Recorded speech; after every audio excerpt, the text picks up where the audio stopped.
Chers amis, permettez-moi de commencer par une question. Êtes-vous dans le Christ? Pas facile de répondre à cette question, n'est-ce pas? Il faudrait déjà savoir ce que l'on entend par là. Qu'est-ce que signifie être dans le Christ? Être en Christ, j'aurais pu aussi la formuler ainsi. Paul, dans notre deuxième lecture, la deuxième lettre aux Corinthiens, nous donnait une clé dès le début à ce sujet. Si quelqu'un est dans le Christ, disait Paul, il est une créature nouvelle. Bon, ça nous donne une conséquence du fait d'être en Christ.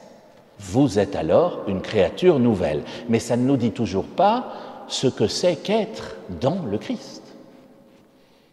Je pourrais poser la question différemment. Êtes-vous entré en terre promise? Êtes-vous entré dans l'amour de Dieu ou êtes-vous encore en train d'attendre au dehors?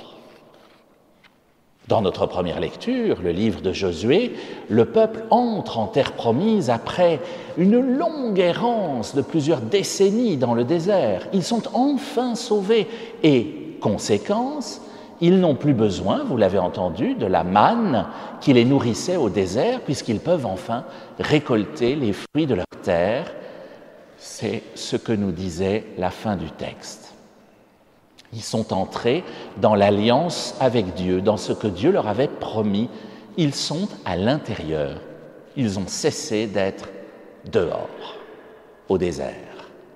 Ils sont dans son amour et ils récoltent les fruits de leur terre. Cela ne dit toujours qu'une conséquence du fait d'être dans l'amour de Dieu, mais pas encore ce que c'est réellement. Êtes-vous à l'intérieur ou à l'extérieur? Je pourrais aussi poser la question comme ça. Bien sûr, ici, ce soir, vous êtes à l'intérieur de l'Église. Mais peut-on être à l'intérieur de l'Église sans être à l'intérieur de Dieu?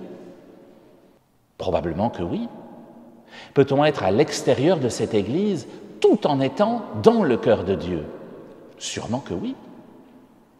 C'est l'Évangile qui nous donne les clés de compréhension de tout cela. Le fils qui demande son argent et qui s'en va tout dépenser avec des filles, est-il dans l'amour de son père? Pas vraiment, on est bien d'accord. Il est à l'extérieur, il est d'ailleurs tellement à l'extérieur qu'il est parti à l'étranger, comme si le texte voulait nous dire, lui, il est complètement à l'extérieur. Mais le même fils, une fois revenu, au moment où il s'est repenti, il est dans les bras de son père, et son père pleure et demande à préparer le veau gras. Ce fils, à ce moment-là, est-il dans l'amour de son père? Oui, bien sûr. Seulement, ces deux extrêmes sont un peu faciles. Il faut aller voir dans les nuances. C'est dans le reste de l'histoire que se joue ce qui est important pour nos vies.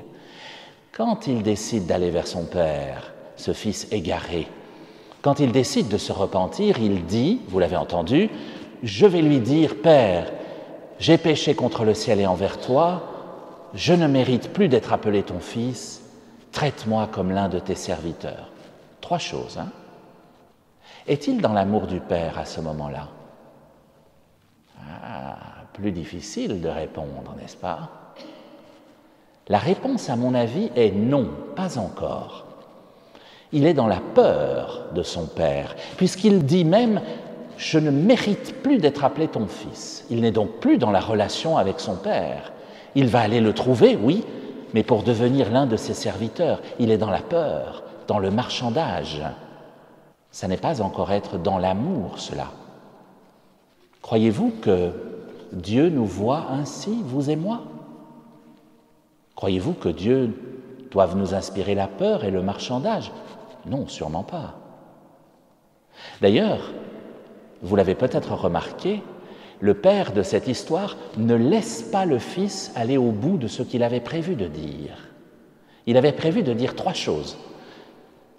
J'ai péché contre le ciel et envers toi, je ne mérite plus d'être appelé ton fils, traite-moi comme l'un de tes serviteurs. Et le père ne lui en laisse dire que deux. J'ai péché contre le ciel et envers toi, je ne mérite plus d'être appelé ton fils. Et là, le père l'interrompt et dit, vite, apportez le veau gras, tuez-le, festoyons, mangeons. Mon fils que voilà était perdu et il est retrouvé. Le père n'accepte pas ce que le fils avait prévu de dire, traite-moi comme l'un de tes serviteurs. Non, tu es toujours mon fils. Tu es toujours mon fils. Et le fils aîné alors, est-il dans l'amour du père? Est-il dedans? Non.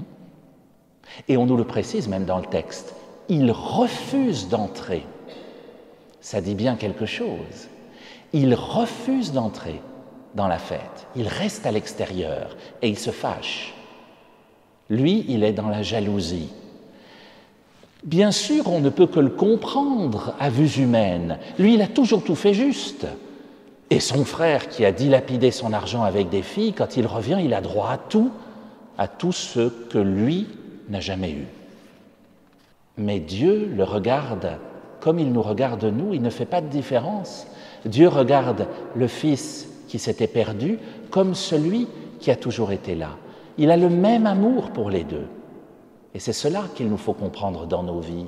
Quels que soient nos péchés, nos égarements, quel que soit le nombre de fois où nous sommes allés à l'extérieur de l'amour de Dieu, Dieu nous attend les bras ouverts, il nous aime autant que celui qui a toujours tout fait juste.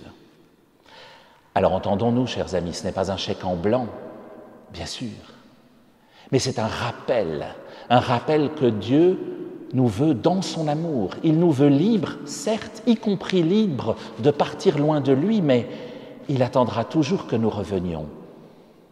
Et jamais il ne nous laissera dire « je ne mérite plus d'être appelé ton fils ». Jamais. Il festoiera avec nous lorsque nous reviendrons vers lui.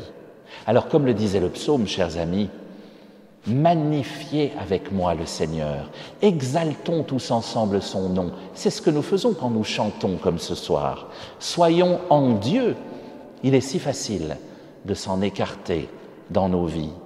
Soyons en Dieu et surtout, ne soyons pas non plus comme le frère aîné. Ne posons pas sur nos frères et sœurs qui n'ont pas tout fait juste le regard jaloux de celui qui se croit parfait. Posons sur eux un regard d'amour qui les aide, eux aussi, à revenir en Dieu.